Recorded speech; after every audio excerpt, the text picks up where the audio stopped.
Welcome to Paving the Way. I'm Jonathan Brown. I'm here with... Hi. You should slide my way. Patrick Mullen. You just told me to slide the other way. I did. O'Connell. Seth Maxey. So what's going on, everyone, today? Today we are going to talk about a project that we're just finishing up called the Rancho Street Rehabilitation Project. No, it's the 2020 Neighborhood Street Rehabilitation Project. This is going great so far. Yeah. So actually what we're going to talk about today Read is... the cue cards.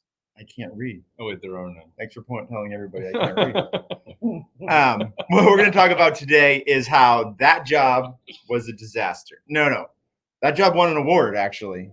We won an award, first ever real B&M Builders Award. We didn't even have to pay for this one. What are all the ones in our lobby right now then? I know. That one's like everyone wins, and that's like a participation trophy. If you sign up, you win. We were anti-participation trophy, but we still highlight that one. I'll take it. So this is actually a legit project by the American Public Works Association. And last Friday, we received a letter that went to the city of Rancho Cordova. And was actually two phases of this project. We did one phase, and then was it Central Valley? Central Valley did phase 2. Theirs came out looking like... No, theirs came out looking good also. But we all won this project together. We all won this project together, so it's a large project. There's going to be a luncheon where they present the award to the city of Rancho. That'll be next week. And we're pretty excited about it. So we wanted to I thought today would be a good day to talk about that project and the process it went through, the things we learned on it. It was actually a fairly large project. Yeah? One of our biggest, right? Yeah. Yeah? Was it our biggest? Nope. No. Okay.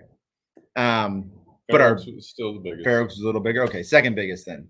I'd say it was our best. So what was the scope on this project? Who wants to talk about and tell me what the scope was, Austin? We did You said handicap who wants? I know, and then I said Austin. Because handicap Austin's ramps on the corners. We did an overlay, roughly 7 miles of edge grind, and new speed humps, signage, striping, storm drain. Kind of had everything going out there. It's a pretty large project. You see everything you got to do to make the neighborhood look better. Yeah, absolutely. That's a lot of rubberized asphalt. That was by far the most rubberized asphalt I think we've put down on one project before. And it was a lot. I think 13,000 tons. Wow. I was going to underestimate that. I hadn't looked at the totals, but wow. That was a big one, yeah. 13,000 tons. You can see who's in the office and who's in the field. There you go. He can probably tell you how much he paid for that asphalt. Yes, he could. So, Austin, I can tell you're a little nervous. Is it because you're sitting next to the internet's famous Seth Maxey? Yeah, no, I feel. Yeah. I feel intimidated. Yeah. Look at this bear. No, he's gonna take care of you though. Wait, was that a good joke? He'll take you under his wing. He'll take you under his wing, and you can wear his jacket. Yeah. I'm like a little birdie. I want to fly. Okay. So, Back to real news. How did this? So, talking about the project and that was the scope. Kind of went over that. I kind of want to talk about the bid process. Seth does all of our estimating here.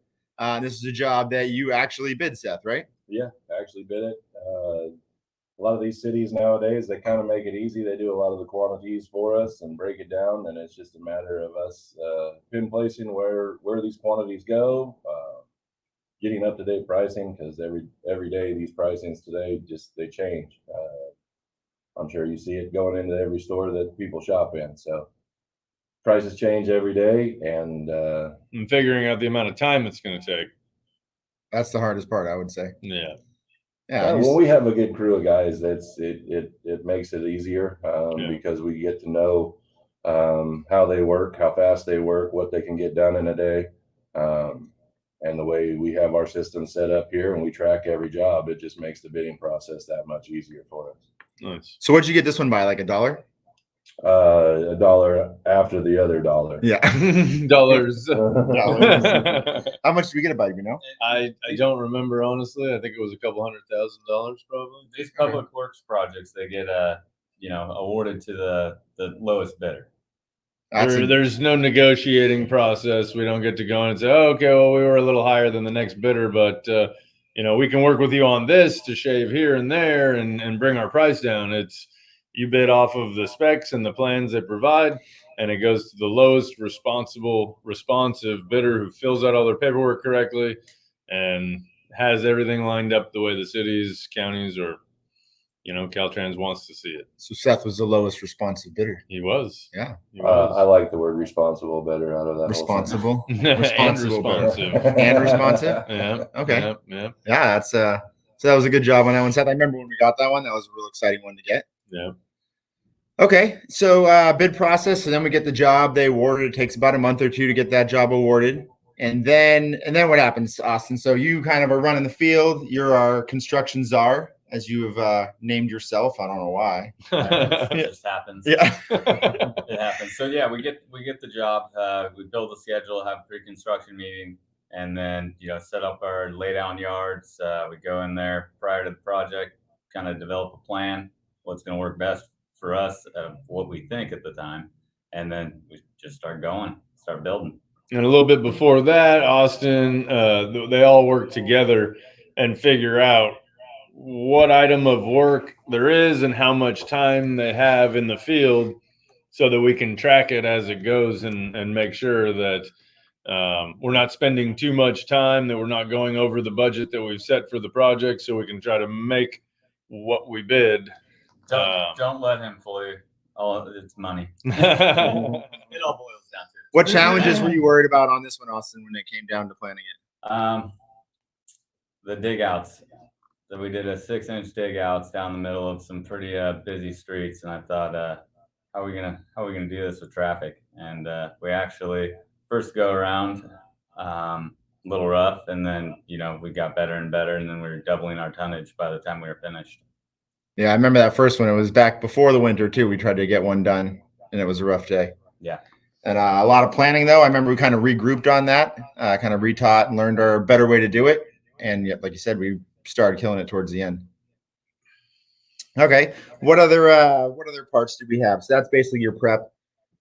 And this was through so many different neighborhoods. It's hard to plan. It's a lot of planning that goes into this, drawing maps, color coding different maps for different items of work that you're doing. Thousands of flyers passed out. Keeping the residents notified. Yeah, hundreds of locations of concrete repairs, asphalt repairs, deeper dig outs, underground, storm drain.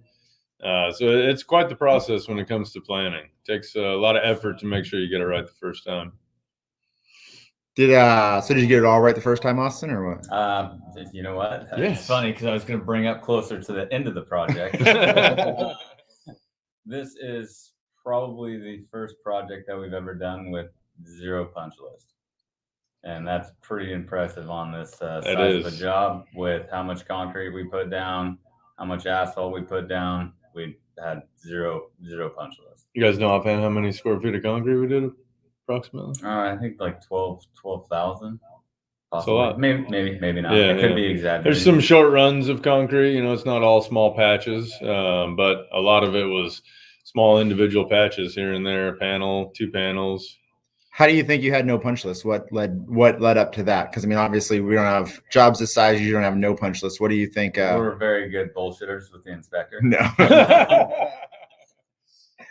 No. What do you really think? Like, how do you? What tips? I think our quality of work, our foremans being on top of the guys, the superintendents, quality control, just kind of trying to grab things as we go versus leaving stuff behind and saying, oh, we'll catch it later. Like Patrick was saying, we've got so many different locations. It was best, the guys come in, complete the task 100%, move on. So I think the inspectors should get some credit on there too. I think they were very easy to work with. The inspector we had out there, who do they work for? Salabar. Okay, that's it. Salabar Consulting. Sure. Yeah. That sounds good to me.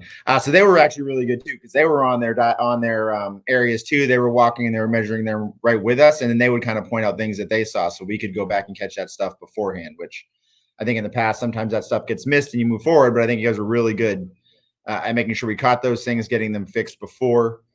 Even in some of the meetings, they'd bring up items and we'd be like, "Oh, that was already taken care of," because we kind of fall back and try to jump on them right away. So that was definitely. I think a lot of it came down to the guys.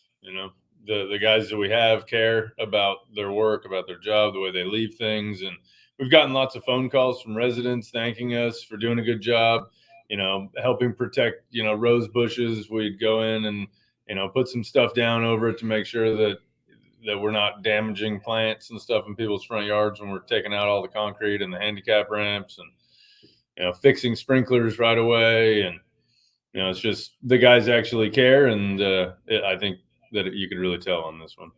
Yeah. So I think those are some major reasons why we were nominated or we're winning this award with the city of Rancho and Salabar. But I believe another thing that I want to bring up too, people aren't here for that, but I think our office staff is a big part of that too. Michelle on our payroll, certified payroll is certainly a tough task, keeping it dialed and up to date and proper. And she's done an amazing job with that on this job and really across a lot of our jobs. And Sean coordinating. I was gonna say Sean. Sean is a contracts manager. He runs all of our contracts, communicates with the city and with other subcontractors. And he did an amazing job on this one. We got a lot of comments on his, on how he kind of performed. And really, I think the office as a whole does really good. I don't want to leave anybody out, but I think those two. Just as a little plug for Salabar, I know they do a lot of work with the city of Rancho. They were one of the first people when we got our first job working with Rancho Cordova, probably 10 years ago. We dealt with one of the founders of the company, and he's just a great guy to work with. If you're ever looking for someone to help build everything, get all the pre-planning done and set up, I think they're a good company to work with, and I think you should definitely give them a try. What job was that? What was it called? Something like near Happy. It was Lane. Old Placerville Road, right? Placerville Road. Yeah. Where we got punked. Their inspector punked us so bad. Remember that, Austin? Oh yeah. Yeah. That was fun. We didn't know quite what we know now. A little bit less. Well, let's not even talk about it. Yeah, we got it done. I think we got it done, and I think it's funny. No, the project was good in the end. We just had no idea. It still looks great. I had no idea what I was doing, obviously. Yeah. Okay, so I think the last question I have about this is, what do you guys think from all aspects? What do you think we learned on this project? From Seth, what do you think you learned about this project to help us in the future? I could have added probably another 100,000 to the job, and we could have got it still.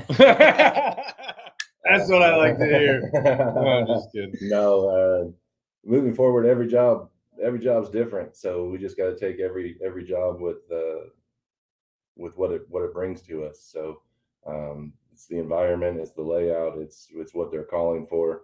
But like I said, all the systems, the programs that we have now tracking these jobs, which makes it easier for us, just makes it easier for me to bid because I know what our crews can do. So moving forward, it just gets easier and easier for us. Right on. Nice. What do you got, Austin? You got anything to learn? Yeah, probably the coordination of our grinding operation. I'd say learned a little something from that, and would have done that a little bit different, but it's done now. So learn some new means and methods. Moving forward, do it a little bit different. Yeah, if we had to do it again, I think we could get it done even faster. We were also trying to not make the community mad at us, and then I figured out that it doesn't matter. Grind it all out. Grind it all out and set it up still for the community so that they don't get mad at us. Exactly. I think there's ways to go about these things. We had a lot of knowledge in compaction. I think we've even done a podcast maybe on compaction. Yeah. Have we not? But I think I still learned. I think we all kind of learned a lot about compaction on this one too. There was some on the rubberized asphalt. Yeah, with this rubberized asphalt, there was a lot of things going on. So maybe miscommunications or misunderstandings in the beginning by some of the people, and I think it all kind of panned itself out and everything was done correctly. But I think we learned a lot about how to deal with situations like that when they come up, and how to make sure we're protecting ourselves and the cities and the customers to make sure they're getting the product that they deserve. Yeah. Do you have anything you learned? Pat kind of knows a lot, so I don't know. I don't want to put him on the spot. I learned a lot about everything, like everything you guys just touched on. I think it wasn't just you guys learning it individually. I think it's kind of a group thing. I think we all learned a lot about the means and methods of how to get certain things done in a certain way. And like I said, I think we could get it done faster next time, so that we end up doing even better on it. But I think it still came out great. I think it was a good team effort, and everybody put a lot into it. Team. Yeah, right as you said it, I saw that. Together I achieve more. No, we. No, Who's we? There's no there's no me in team. No, there's no I in team. There isn't me. Never mind. You keep reading off the little cue cards. I am. I'm reading. I was reading that. Okay, so I think we're good. So I think next week, reach out to us if you have questions or comments. Reach out to us anywhere on LinkedIn, Facebook, Instagram. There you go. Email, phone calls. We like it all. And check us out next time. If you're someone, we're going to kind of talk about mindset and what the mindset that we as owners of companies and higher executives in companies, how we deal with mindset in ourselves and with our teammates. And so if that's something that you work with, we're going to kind of have some conversations about that. Especially talking about self-destructive habits, which I think we all kind of have, except for Pat, of course, that we can work on together. We'll be tapping into Pat's, inner Zen. That's what we call it in the office. It's deep. It's deep. This is the only time he smiles. I can't believe you're just calling everybody. Man of many cards. Oh, I need to clip that alone. This is the only time he smiles. I love it. There's Pat. There's Pat. You can put that in the Austin quote. Yes. So you're not going to want to miss that next episode. Improving in support and mindset, all of that's what we're going to talk about. So I think we're good. All right. Thanks for visiting and joining. Awesome. Great job, guys. Thank you. Sorry it was so long. Have a good day. 5 self-destructive habits to